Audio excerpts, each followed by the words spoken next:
Okay, so we all feel inflation, right? You see it at the pump, at the grocery store. It's obvious. But what if I told you the biggest damage it's doing to your money is happening completely out of sight? Today, we're going to pull back the curtain and look at the hidden traps inflation is setting for your finances. So yeah, let's dive right in. The real question is, what are the real costs? We're going to go way beyond the price of milk and eggs.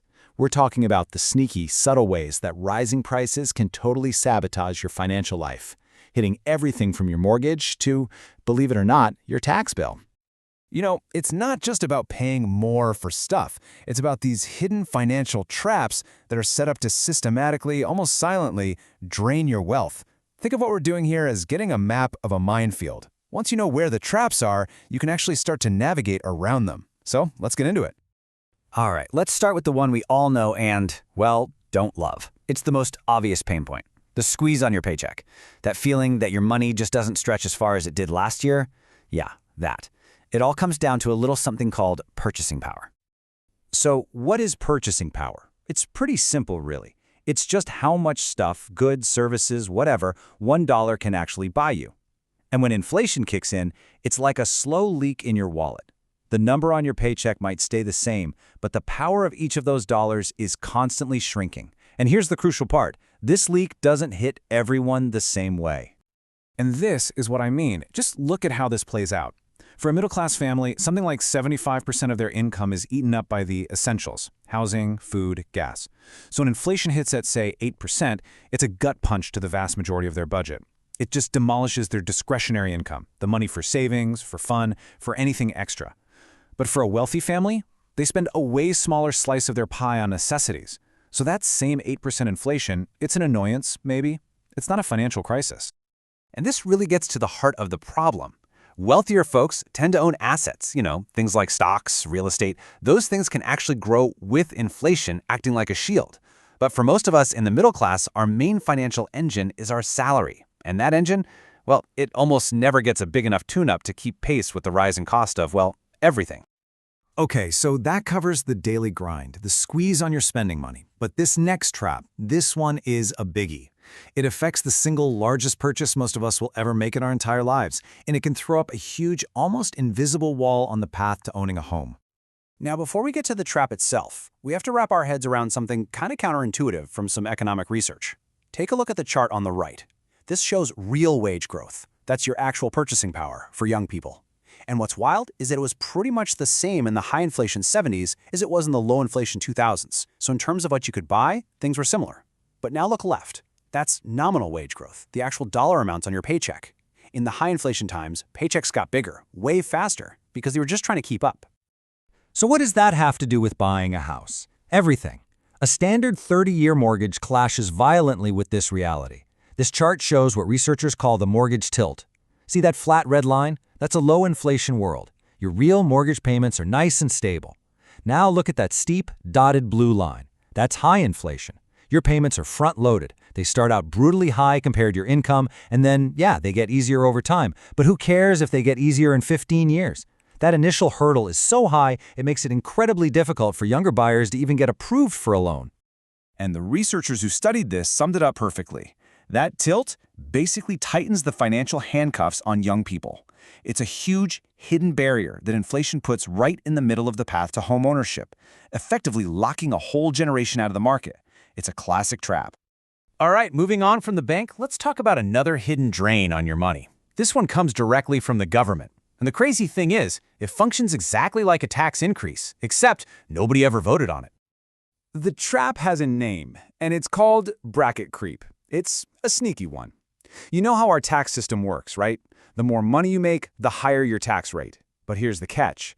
The system looks at your nominal income, the number on paper, not your real purchasing power.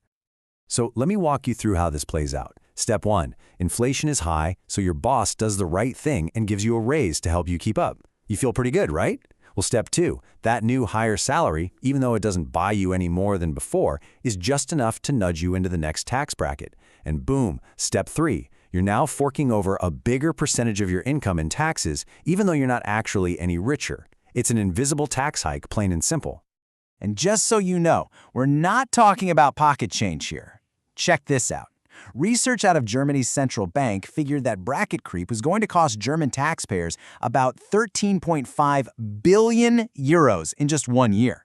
That is a massive automatic transfer of wealth from your pocket to the government's, all without a single new law being passed. Okay, so we've looked at traps set by the market and the government, these big external forces. But this last trap, this one is different.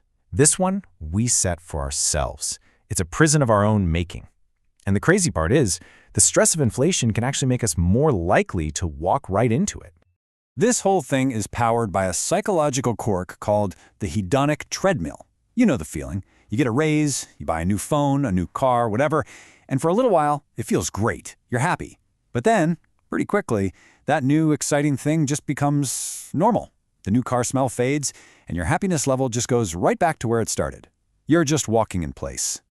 And the brain science behind this is just fascinating. It turns out our brains have two totally separate systems, one for wanting something and another for actually liking it. The wanting part is all about dopamine. It's the thrill of the chase. Our brain literally rewards the pursuit more than the prize. The liking, the actual enjoyment, that's usually pretty short-lived. Now, here's how inflation hijacks this. You get that nominal pay raise, and it makes you feel richer, even if you're not. That feeling triggers your wanting brain, and suddenly you're chasing the next upgrade, totally forgetting that your real buying power hasn't budged an inch. And this is exactly where the traps spring shut. It's what I call the upgrade to obligation pipeline.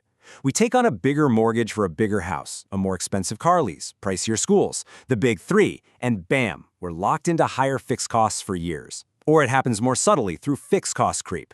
You know, all those little subscriptions and monthly payments that add up to what is basically a stealth mortgage, silently draining your bank account every single month. Okay, the paycheck squeeze, the mortgage tilt, the tax trap, the lifestyle trap. 4 different enemies, all attacking the exact same thing, your financial resilience. So, how do we fight back? Well, it all boils down to protecting one single crucial concept. And that thing is what we call financial slack. What is it? It's the money you have left over after all your non-negotiable fixed costs are paid. It's your breathing room, your margin for error, your freedom to save, to invest, to handle a surprise expense without panicking. Honestly, this is the true measure of your financial health, and it is the primary target of every single trap we've talked about today. So let's just run through them one more time, the 4 hidden drains on your slack. You've got the purchasing power squeeze, the mortgage tilt that blocks home ownership, the invisible tax of bracket creep, and of course, the psychological trap of lifestyle creep. Each one is a leak in your financial boat. But here's the good news. Now that you know where the traps are, you can build guardrails to protect yourself. It's not that complicated. The second you get a pay raise, automate a chunk of it to go straight into savings or investments before you even see it. Make a rule. Your spending on the big 3, housing, transportation, doesn't get to inflate just because your income did. For smaller impulse buys, just add a little friction, like a 24-hour waiting rule. And at least once a year, do a full audit of every single recurring payment. The goal is to make the invisible visible.